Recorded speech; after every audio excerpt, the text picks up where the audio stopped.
ধন্যবাদ এবং স্বাগত জানাই একটি ভিডিওতে। আজকে একটা অন্যরকম ভিডিও নিয়ে এসেছি। অবশ্যই সেটি গুরুত্বপূর্ণ। আশা করব আপনারা প্রথম থেকে শেষ পর্যন্ত দেখবেন। আমাকে একজন প্রশ্ন করেছেন, কি করলে মেয়েদের প্রতি আকর্ষণ আসবে, দয়া করে একটু বলবেন। এটি একটা ভিডিওতে কমেন্ট করেছেন এবং সেই ক্ষেত্রে একই সাথে মানে অল্প কথায় কিন্তু এই প্রশ্নের উত্তরটি দেওয়া যায় না।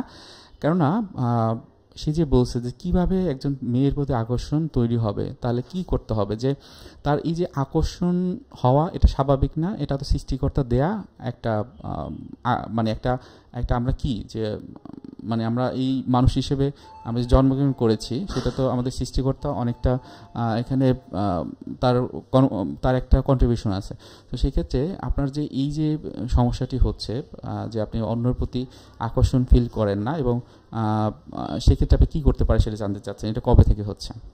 অনেক সময় দেখা যায় যে আমাদের কাছে যারা আসে তাদের দেখা গেছে যখন খুব ছোট ছিল তখন মানে হেটারোসেক্সুয়ালিটি যেটা বলা হয় যে ভিন্ন সেক্স, অন্য ছেলে হলে মেয়ে হলে ছেলেদের সাথে যে একটা সম্পর্ক সেটা কিন্তু থাকে না। সো অর্থাৎ আশেপাশে নেই, সুতরাং তাদের ক্ষেত্রে ওই যে ভালো লাগার অনুভূতি, নিজের ভিতরে একটা সেন্সিয়েশন সেটা কাজ করে না।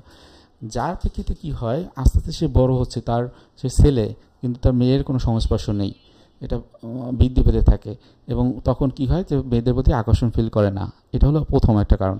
দ্বিতীয় কারণ হয় অনেক ক্ষেত্রে যে হয়তোবা ছোট ছিল তখন হয়তোবা পরিবারের লোকজন বলছে যে মেয়েদের সাথে চলা যাবে না, মেয়েরা চলতে নেই। কী কারণে চলা যাবে না, এটা হলো মেইন কথা। তো এই যে একটা তাদের ভিতরে অ্যাডভাইস বা সাজেশন, এটা অনেক সময় ওই সন্তানরা মেনে নেয়, তখন আর তাদের সাথে মিশে না, চলে না। একটা সময় দেখা যায় তাদের ভিতরে একটা বিরক্ত, রাগ, ক্ষোভ কাজ করে এবং এটা একটা সময় স্থায়ী হয়ে যায়। যদি দেখা যায় সেম সেক্সে কারোর সাথে দেখা হলো, তার সাথে হয়তো বা ফিজিক্যাল অ্যাটাচ হলো বা একটা মেন্টাল অ্যাটাচমেন্ট তৈরি হলো, তখন কিন্তু এই ধরনের একটা ঘোরে পড়ে যায়। আবার অনেক ক্ষেত্রে কী হয় যে ফ্রেন্ড যারা ছিল তারা হলো সব ছেলে এবং সেই ছেলেদের সংস্পর্শে এসে তাদের সাথে একটা ইন্টারাকশন তৈরি হয় এবং তারাও মনে করে মেয়েদের সাথে ঘুরতে হবে বা আকর্ষণ ফিল করতে হবে, এমন কিছু না। এটা হয় অনেক ক্ষেত্রে। আবার অনেক ক্ষেত্রে হয় কি যে হয়তো কারোর সাথে একটা রিলেশনশিপ ছিল এবং সেই রিলেশনশিপে খুব বেশি হার্ট হয়েছে, এরপর মেয়েদের ক্ষেত্রে কোনো আকর্ষণ ফিল করে না। হয়তোবা প্রথম রিলেশনশিপটা তার ভিতরে ছিল যে এমন যে একটা লাভ রিলেশনশিপ, একটা নিজের ভিতরে অ্যাটাচমেন্ট, একটা ভালো লাগার কাজ, হয়তোবা ফিজিক্যালি অ্যাটাচড হওয়া এরকমটা ছিল না তাদের, কিন্তু একটা সময় হয়তো এইটাই একটা বড় আকার ধারণ করেছে। এটা হতে পারে। অনেক ক্ষেত্রে কিছু ফিজিওলজিক্যাল কারণ থাকে এবং সেই ক্ষেত্রে ফিজিওলজিক্যাল কারণগুলো আইডেন্টিফাই করার জন্য আপনার একজন হয়তোবা সাইকিয়াট্রিস্টের কাছে যাওয়া লাগতে পারে, অথবা সেক্স থেরাপিস্ট যারা আছেন তাদের কাছে যেতে পারেন, বা কাউন্সেলিং সাইকোলজিস্ট, সেক্স থেরাপিস্ট তাদের কাছে আসতে পারেন।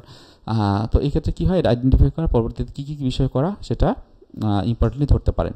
অনেক ক্ষেত্রে এই যে সমস্যা বা আপনি যেটা বললেন, অনেকের ক্ষেত্রে এটা অ্যাংজাইটি বা ডিপ্রেশন তৈরি করে এবং এই উদ্বিগ্নতা বা মানসিক চাপ শুধু তার ওই ক্ষেত্রে না, দেখা যায় তার অন্যান্য ক্ষেত্রেও অনেক বেশি কাজ করে। সো এটা আইডেন্টিফাই করা, তখন কাউন্সেলিং বা সাইকোথেরাপির ক্ষেত্রে সিবিটি, কগনিটিভ বিহেভিয়ার থেরাপি এটা দেওয়া হয়। আপনি নিজে নিজে কী করতে পারেন, এটা অনেক সময় সাইকোথেরাপি যারা আছে করেন, সেটা হলো প্রথমে বুঝবে সে যে আপনার কি আসলে বিয়ে হয়েছে কিনা। কারণ বিয়ে হওয়ার আগে এটা আপনি চিন্তা করতেছেন, হয়তো এমন হতে পারে যে আপনি চিন্তা করতেছেন যে আমার বিয়ের পর হয়তো বা আকর্ষণ ফিল করিনি, এটা একটা সমস্যা হয় কিনা। আলটিমেটলি এটা সমস্যা হওয়ার কথা না, হয়তোবা এই ধরনের কারণ যেগুলো আমি বললাম সেগুলো যদি থাকে তাহলে হয়তোবা ওটা কাটিয়ে ওঠা সম্ভব হয়। হ্যাঁ, আলটিমেটলি আমাদের শরীরে একটা এরোজিয়াল যে ফিলিংটা, একটা অনুভূতি, সেন্সেশন, সেটা সৃষ্টিকর্তা দিয়ে দিয়েছে। আমার ভিন্ন সেক্সের প্রতি যখন আসবে বা একত্রে যখন থাকবো, এটা অটোমেটিক্যালি হয়। কিন্তু সমস্যা একটু থাকে, গ্যাপ একটা জায়গাতে থাকে, সেটা হলো সেক্স এডুকেশনের যে জায়গাটা সেটা আমাদের বাংলাদেশের প্রেক্ষিতে কম। হয়তো বা আমাদের এডুকেশনটা সিস্টেমটা এরকম, বা আমাদের রিলিজিয়াস যে বিষয়গুলোর কারণে আমরা কিন্তু হয়তো বা এটা জানি না বা এটাকে জানার সুযোগটা থাকে না। সো এই কারণে আমরা অল্পতেই এই বিষয়গুলো সম্পর্কে অনেক অ্যাংশাস হয়ে যাই। সো এগুলো আইডেন্টিফাই করা খুব ইম্পর্টেন্ট। সো আপনি যেটা করতে পারেন, অল্প অল্প করে চেষ্টা করতে পারেন আপনার মেয়েদের সাথে একটু ঘোরা, তাদের সাথে একটু কথা বলা, বা তারা কীভাবে কথা বলে, অন্তত সেক্সুয়াল বিষয়টা বা আকর্ষণের বিষয়টা না দেখেন, তারা কী রকম, জাস্ট একটু নিজে নিজে এক্সপ্লোর করা। তো অবশ্যই এই জায়গাটাতে একটু সেফ থাকবেন।